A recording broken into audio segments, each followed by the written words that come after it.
2026 में बढ़िया release ready गाने बनाने के लिए, ऑडियंस को इम्प्रेस करने के लिए एंड लेबल्स पे अपने गाने लेकर आने के लिए वोकल प्रोसेसिंग के बारे में जानना बहुत जरूरी है। एवरेज साउंडिंग वोकल से काम बिल्कुल नहीं चलेगा। आप देखते हो टॉप आर्टिस्ट कैसे अपनी unique vocal texture and vocal processing से अपने ऑडियंस को इंप्रेस करते हैं एंड एक ऐसी चीज इंट्रोड्यूस कर देते हैं अपनी वोकल चेन में जो लोगों को ऑब्सेस कर देती है कि कैसे करा गया। Many artist have done it, like for example Travis Scott, Punjabi music में AP Dhillon, Guru Randhawa, Shubh, even Badshah, Honey Singh and at the moment Talwinder. ये सारे आर्टिस्ट ने कहीं ना कहीं अपने एक यूनिक वोकल टेक्सचर बनाया। तभी मैं आपको सिंपल भाषा में आज 7 वोकल मिक्सिंग के फंडामेंटल समझाऊंगा, जिससे इन 7 चीजों को आप आज ही अपने वोकल्स में इंप्लीमेंट करके एक प्रोफेशनल वोकल टच लेके आ पाओ, जो कि कुछ इस तरह साउंड करेगा।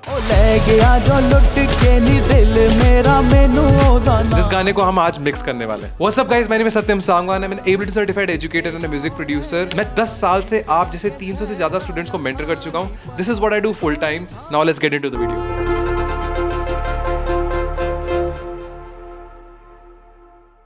तो सबसे पहला इंपॉर्टेंट पॉइंट कि आपके वोकल्स आपको रिकॉर्ड ढंग से करके रखना है, क्योंकि रॉ वोकल रिकॉर्डिंग अगर आप करके रखोगे ढंग से तभी आपके वोकल्स अच्छे से प्रोसेस हो पाएंगे। क्योंकि वोकल रिकॉर्डिंग करते हुए क्या गेन की सेटिंग होनी चाहिए, कितना लाउड और कम गेन की वजह से कैरेक्टर बढ़ता है, ये इंपॉर्टेंट होता है। एक स्पेसिफिक गेन सेट करके हमको रखना पड़ता है जिससे कैरेक्टर ज़्यादा बढ़ के ना आए।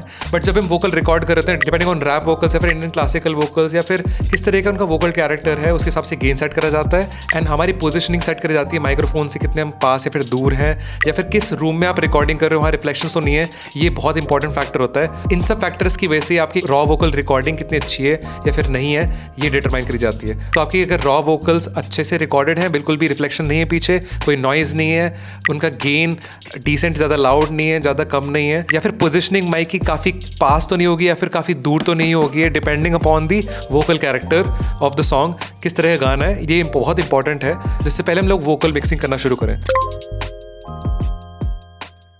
यू कैन सी नाउ यहाँ पे रॉ वोकल्स हैं। मैं इन रॉ वोकल्स को देख सकता हूँ कि कहीं कहीं जगह पे ये बड़े धीमे साउंड कर रहे हैं और कहीं कहीं जगह पे लाउड साउंड कर रहे हैं, तो मैं ऐसे कट करके इनको गेन स्टेज कर दूंगा once my raw vocals have been recorded. काफ़ी लोग कुछ प्लगइन्स का यूज़ करते हैं जैसे कंप्रेसर का, इन चीज़ों को सॉल्व करने के लिए, बट मेरे लिए बेस्ट रहता है कि मैं खुद से मैनुअली जाके गेन स्टेज कर दूँ। नाउ द सेकंड स्टेप, जब तक वोकल्स ट्यून ना हो भाई, मैं तो आगे बढ़ता ही नहीं यार, बिकॉज मज़ा ही नहीं आता कि अगर सुर में अगर वोकल्स ना हो तो मेलोडाइन या फिर ऑटो ट्यून वोकल्स को करना बहुत इंपॉर्टेंट है। Now this depends on your singer कि आपका सिंगर कितना अच्छा गाता है या नहीं गाता।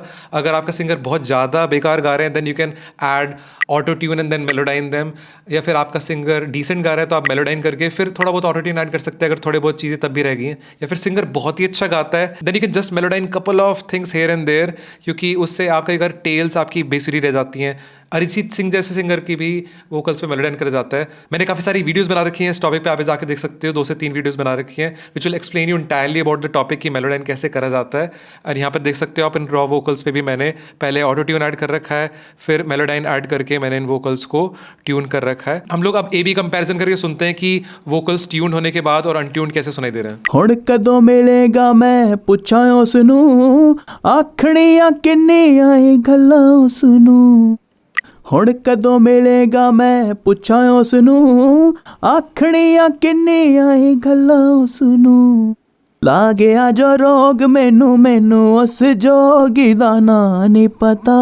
तो कहीं कहीं जगह पे सुर कई कबार हम लोग को मैनुअली फिर से जाके रिविजिट करने पड़ते हैं after speaking with the artist कि सुर कैसा रखना है, ऐसा रखना है, वैसा रखना है। तो आपको थोड़ी बहुत सिंगिंग आनी चाहिए जिसकी वजह से आप ये डिसीजंस अच्छे से ले पाओ। Now before you start mixing further, आपको तीसरे स्टेप के बारे में पता होना जरूरी है, जिसमें मैं 2 सब स्टेप्स के बारे में बात करूँगा। फर्स्ट थिंग इज़ कि आपका इंस्ट्रूमेंटल मिक्स रेडी होना चाहिए, जहाँ पर आपने सारी चीज़ों को, ड्रम्स को, बेस को साइड चेन कर रखा है, ब्लेंड कर रखा है। इसके बारे में प्रॉपर एक अलग से वीडियो बन सकती है, बट हम लोग इस वीडियो में सिर्फ वोकल मिक्सिंग की बात कर रहे हैं। तो वोकल मिक्स करते हुए हम लोग दूसरे एलिमेंट्स को नज़रअंदाज नहीं कर सकते, जहाँ पर हमारे पियानो, गिटार, बेस ऐसे इंस्ट्रूमेंटेशन हमारे वोकल्स को काफ़ी अफेक्ट कर सकते हैं। तभी एक अच्छा मिक्स होना जरूरी है। यहाँ पे मैं इंस्ट्रूमेंटल मिक्स अपना ऑलरेडी लेके आ रखा हूँ सो दैट हम लोग वोकल्स पे फोकस करें। यहाँ पर सिर्फ मैं इंस्ट्रूमेंटल मिक्स लेके आ रखा हूँ।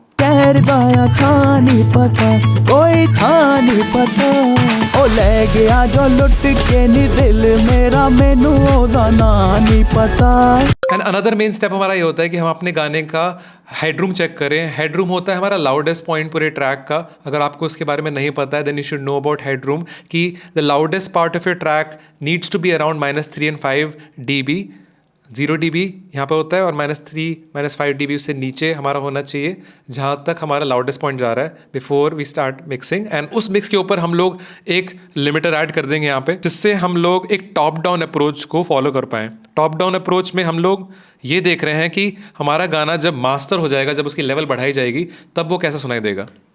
तो हम लोग यहाँ पे लिमिटर को यूज़ करके एक बारी हेडरूम हमारा बन जाए, यहाँ पर हम 5 से 6 dB बढ़ा देते हैं, जिससे लाउड होने पे कैसा सुनाई देगा हमारे वोकल्स के कैरेक्टर, हमारे पूरा गाना कैसा सुनाई देगा, अलग ही फीलिंग आ जाएगी इसकी। एंड वी कैन जज इवन बेटर कि हम लोग को क्या अप्लाई करना चाहिए, कितना EQ अप्लाई करना चाहिए, कितना कंप्रेसर अप्लाई करना चाहिए, ये हमें और बेहतर सुनाई दे पाएगा। रहने वाला पिंड दा के शहर दा या था नहीं पता, कोई था नहीं पता की कर गया मैनू दिल दे जानिया, कली कली बहनिया मैं कली कली रहनिया। आप देख पा रहे हो कि लिमिटर के ऐड करते ही कैसे कैरेक्टर बढ़ गया यहाँ पे। ना नहीं पता जिथे दा ओ रहने वाला पिंड, ना नहीं पता, ना नहीं पता किथे दा ओ रहने वाला पिंड। अब हम 0 dB से भी फर्दर पुश कर रहे हैं, बट ये लिमिटर का काम है कि ये 0 dB से ऊपर कोई भी लेवल को जाने नहीं देगा, नीचे पुश करता रहेगा। Now let's move toward the fourth fundamental step which is EQing, and इसमें फंडामेंटल फ्रीक्वेंसी को हम टारगेट करेंगे। At the same time we will also add parallel effects during this time. तो हम लोग वोकल्स पे अगर कोई भी EQ अप्लाई करें, और कोई भी EQ अप्लाई करते हुए आप दूसरी वीडियोस में देखोगे मैंने इसकी बात करी है कि फंडामेंटल फ्रीक्वेंसी को हम टारगेट करते हैं। लागे आ जो रोग मैनू मैनू सबसे पहला आपको एक पहाड़ टाइप का जो दिख रहा है, इट्स द लागे आ जो रोग first primary frequency, fundamental frequency. ये हमारे थ्रोट की फ्रीक्वेंसी होती है। एट टाइम्स इसको हम कम या फिर ज़्यादा करते हैं डिपेंडिंग अपॉन हमारे वोकल्स कैसे रिकॉर्ड हुए हैं। जितना पास होगे माइक से उतना आपका ये फंडामेंटल फ्रीक्वेंसी ज़्यादा है, जितना आप दूर करोगे माइक को उतने ऑलरेडी ये कम हो जाएगी। तो आपने अगर थोड़ा डिस्टेंस का ध्यान ऑलरेडी रखा है माइकिंग करते हुए, then you won't need to do this step. But at times हम लोग काफ़ी पास में गाते हैं तो हम लोग को ये कट करनी पड़ेगी फ्रीक्वेंसी। लागे आ जो रोग मैनू मैनू उस जोगी दा ना नहीं पता, ना नहीं पता। मेक श्योर कि आप ये सोलो में ना करो, ट्रैक के साथ करो। And at the same time आप मेरे पहले वाले सेंड को देख सकते हो, मैं इसको बढ़ा रहा हूँ, which is connected to this first reverb which is a parallel effect. ये रिटर्न ट्रैक्स होते हैं, यहाँ पर मैंने रिवर्ब डाल रखा है एंड इसमें स्पेसिफिकली मैंने डिके को 6-7 सेकंड्स का करा हुआ है, जिससे रिफ्लेक्शंस 6-7 सेकंड की हो उस रूम में। एंड यहाँ पर मैंने EQ कर रखा है, आप देख सकते हो। तो पैरेलल इफेक्ट ऐड करने पे और EQ ऐड करने पे, जिसमें अपनी फंडामेंटल फ्रीक्वेंसी को मैं टारगेट कर रहा हूँ, ऑलरेडी काफ़ी अच्छे वोकल्स हो जाएंगे बैलेंस। लागे आ जो रोग मैनू मैनू उस जोगी दा ना नहीं पता, ना नहीं पता। ले गया जो लुट के नी दिल मेरा मैनू ओदा ना नहीं पता, ना नहीं पता किथे दा ओ रहने वाला पिंड दा के शहर दा या था नहीं पता, कोई था नहीं पता।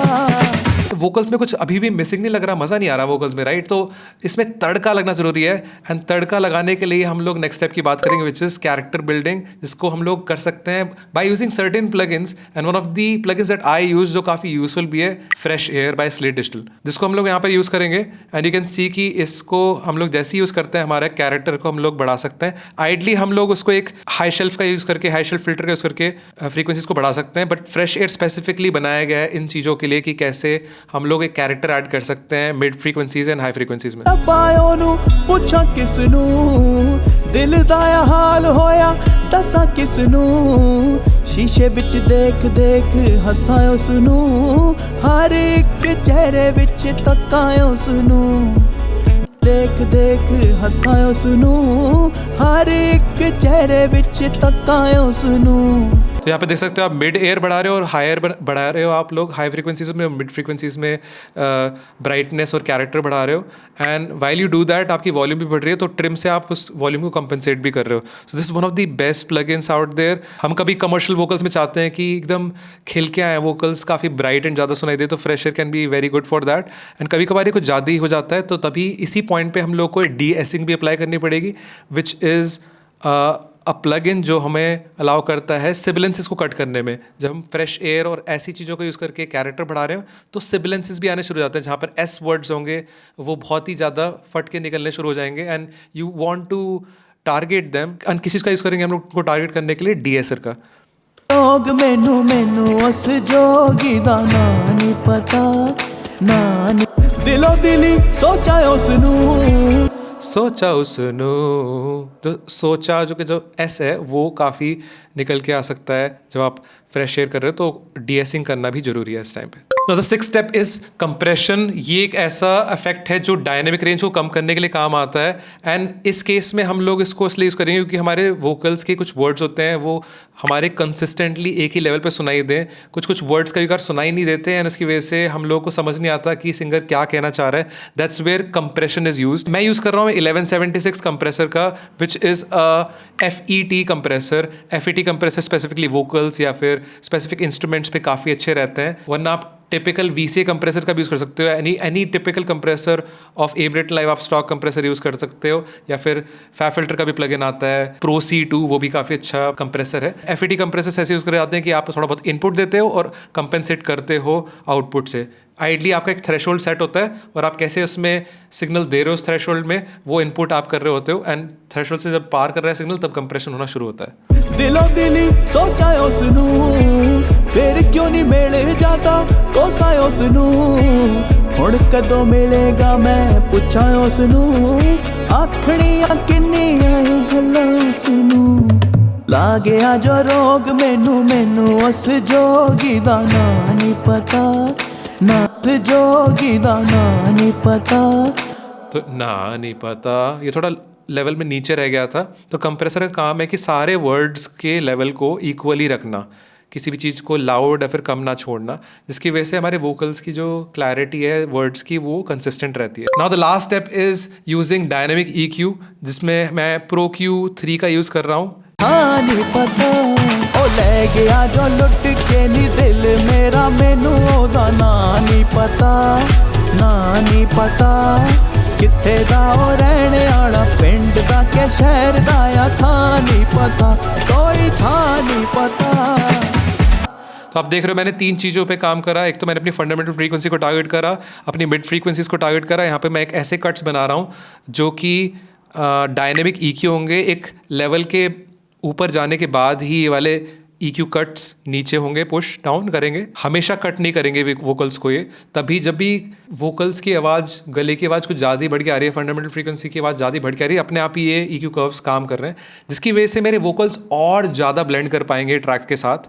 एंड मैं एक हाई कट अप्लाई कर रहा हूँ क्योंकि मैंने कुछ वोकल्स को ज़्यादा ही ब्राइट कर दिया है, जिससे और ज़्यादा ब्राइट ना हो जाए वोकल्स को मैं थोड़ा टेम कर रहा हूँ। This is something that I do in my vocal chain. लागया जो रोग मैनू मैं जुदा, अखां दा कसूर कड्डा मन दिया, दिल ने भी कीती है खता, होई है खता, मनो मनी रख लिया नाम ओदा, राजा होना ही तो जुदा, ही तो जुदा। आई थिंक मेरे को गेन स्टेजिंग और ढंग से करनी पड़ेगी यहाँ पर, क्योंकि कुछ कुछ जगहों पे कम ज़्यादा लेवल्स हो रखे हैं।